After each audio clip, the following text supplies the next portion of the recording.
In our today's English class, we will do a grammar topic that is nouns possession. Can you see this punctuation mark? This is of comma. ये किसका sign है? ये comma का sign है. And you are very much familiar with this comma, right? We use this comma in between the sentences to separate the words and phrases. Example, Avika, give me your pen. मुझे अपना pen दे दो.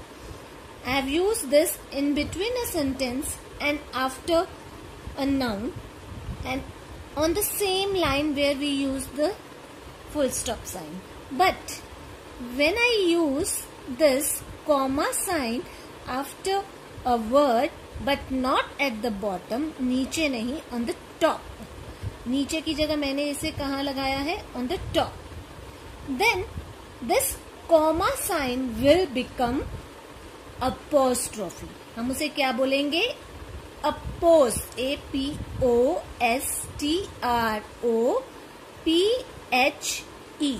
apostrophe.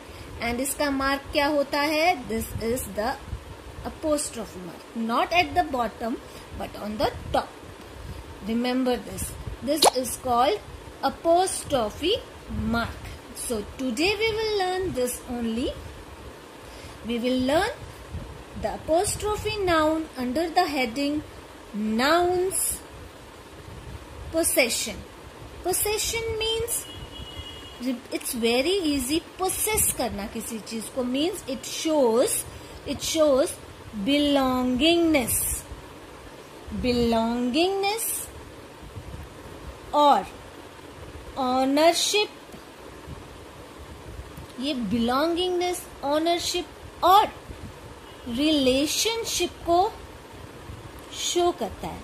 किसी भी two things की आपस में क्या relation है, क्या belongingness है, क्या उनमें कौन ओनर है. For that whenever we are using possession means we are using the apostrophe sign for that particular noun. उस noun का possession, उस noun की ownership बता रहे हैं, उस noun का हम की belongingness बता रहे हैं. तो we use in Hindi we can understand that whenever का के keywords come, उसका, उसकी, उसके, it means we are talking about this apostrophe. Like, suppose this is my sharpener. This is my sharpener. And who am I? I am your teacher. So if somebody will ask, आपसे कोई पूछेगा ये sharpener किसका है? So what you will say? आप क्या कहोगे? This is madam's sharpener. Right आप क्या बोलोगे? ये मैडम का शार्पनर है. Now this is the noun. ये हमारा नाउन है. We are talking about this sharpener. ये शार्पनर किसको बिलोंग कर रहा है? ये शार्पनर मैडम को बिलोंग कर रहा है. आपने कहा ये मैडम का शार्पनर है. दिस अपोस्ट्रोफी एस मीन्स का. किसका? मैडम का शार्पनर है. So we use this apostrophe s to show the belongingness of the thing, another noun. And remember, possessive noun always comes before what it owes. अब ये किसको क्या ओ करता है? ये किसका हकदार है, किसका ओनर है? इस शार्पनर का. सो उसके पहले हम possessive noun लगाएंगे. ये भी noun है बट ये possessive, ये ओनरशिप वाला noun है. किसका ओनर है? शार्पनर का. शार्पनर का ओनर कौन है? Madam. So we use the word apostrophe here. I hope you have understood the concept of apostrophe. Now, let's understand now its rules. Rules of possessive noun. Nouns are of two types, singular noun and it can be of plural noun also. Right? Singular noun, example, girl. Girl ka plural, it's girls. Child, children. Name of a person, Das. It's same only.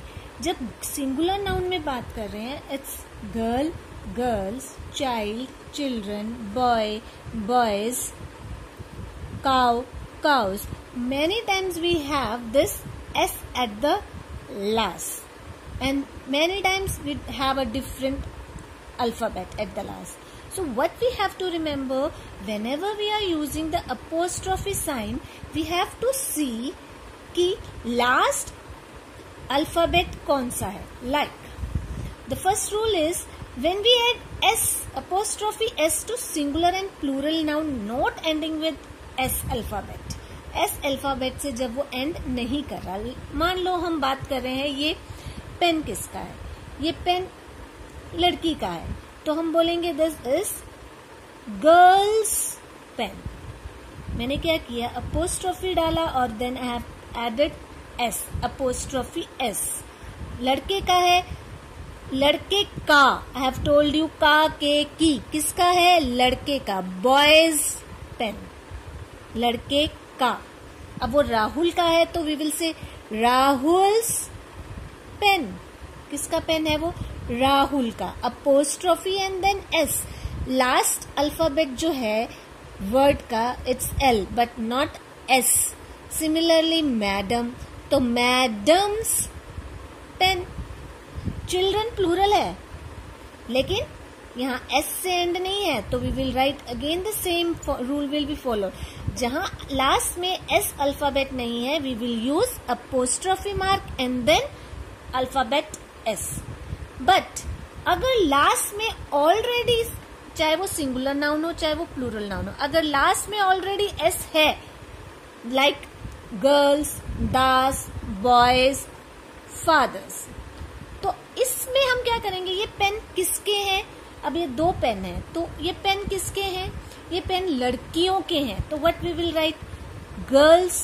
तो यहां पर हम दोबारा S, we will not write the S again, no it's already there, so दोबारा S नहीं लगेगा. Only one time S will be there and we will write only and only apostrophe mark.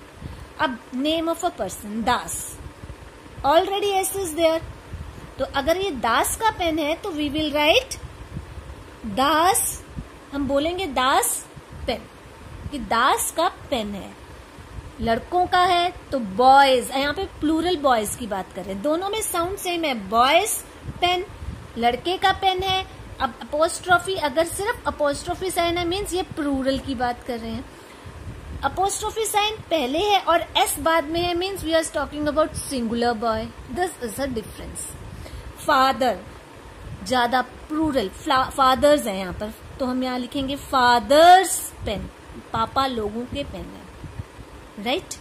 This is a difference, but we have to remember this only कि कहाँ s end में है, तो we will not put again s, only apostrophe sign. And if whether the noun is singular or plural, at the last we don't have S alphabet, then we will put apostrophe mark along with alphabet S. This only is there for your knowledge. Till now, आपके 4th standard के लिए आपको इतनी ही knowledge रखनी है. This comes under your heading nouns possession. I hope you have understood it. Thank you.